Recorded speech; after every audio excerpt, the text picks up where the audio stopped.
sensación es la entrada de información a través de los sentidos, que no siempre estamos conscientes de ello, y la percepción es la interpretación de la información ingresada por los sentidos que requiere procesamiento y funciones cognitivas, y por ello vemos el tema de sensopercepción, en donde estamos capacitados para reconocer los filtros que traducen a ese estímulo al lenguaje del sistema nervioso y es llamado señales eléctricas, en donde responderemos a la intensidad, cualidad y localización del estímulo.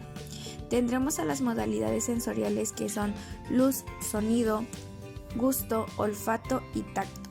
Y estas van a pertenecer a los siguientes sistemas sensoriales, que son en el mecánico vamos a tener al tacto, al oído, al vestibular, a las articulaciones y al músculo. En el luminoso vamos a tener a la vista. En el térmico vamos a tener al frío y al calor, y en el químico al olfato y al gusto. Y por consiguiente vamos a tener a las vías sensoriales, en donde a mi equipo y a mí nos tocará explicar la vía visual.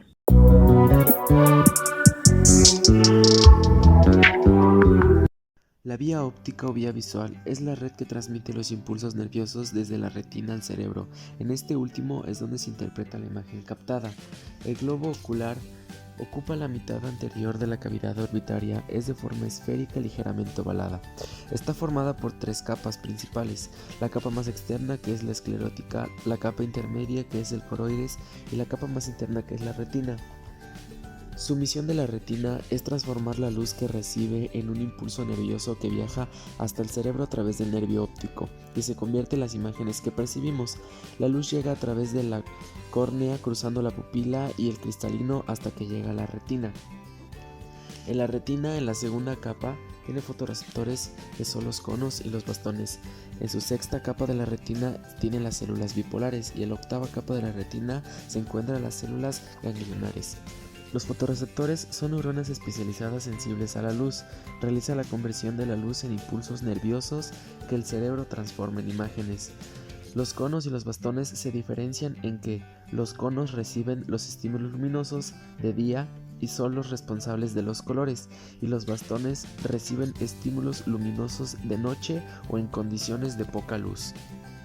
Después de la retina vamos a tener a la estructura que se llama quiasma óptico, que aquí se entrecruzan parcialmente las fibras de los nervios ópticos, es decir, la región del cerebro que actúa como punto de unión entre el nervio óptico del ojo derecho y el nervio óptico del ojo izquierdo. En pocas palabras, la decusación de la información. La vía visual que tiene para llegar hasta el cerebro es la siguiente. Entra la luz a través del ojo, en donde el receptor periférico es la retina, en donde en su segunda capa estarán los fotorreceptores, conos y bastones. Y la información sigue viajando hasta llegar a la sexta capa de la retina, que es el primer relevo sináptico, en donde se encuentran las células bipolares, y estas reciben la información y la pasan hasta llegar a la octava capa de la retina, en donde se encuentran las células ganglionares, y ocurre el segundo relevo sináptico. Al terminar de la última capa de la retina se conecta al nervio óptico y está el quiasma para hacer la decusación de cada ojo, y sucede el tercer relevo sináptico, en donde encontramos a las radiaciones ópticas que conectan con el cuerpo geniculado lateral del tálamo, y en su cuarta y último relevo sináptico envía las señales a las zonas 17, 18 y 19 de Brodmann para transmitir la información. La principal función del quiasma óptico consiste en integrar y unificar los estímulos visuales captados a través de los usos, con el objetivo de generar elementos informativos que pueden ser enviados a otras partes del cerebro.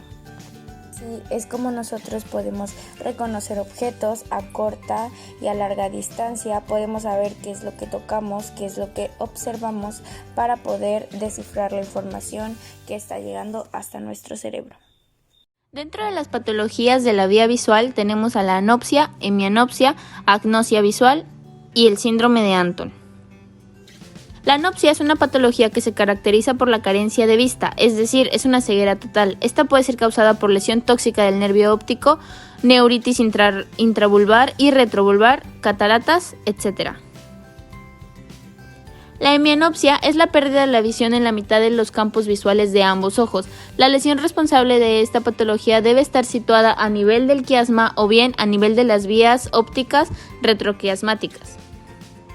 La agnosia visual es una deficiencia visual adquirida que se caracteriza por la dificultad para reconocer estímulos, pero sin poder atribuírselo a la pérdida de la visión, dificultades en el lenguaje o un deterioro mental general.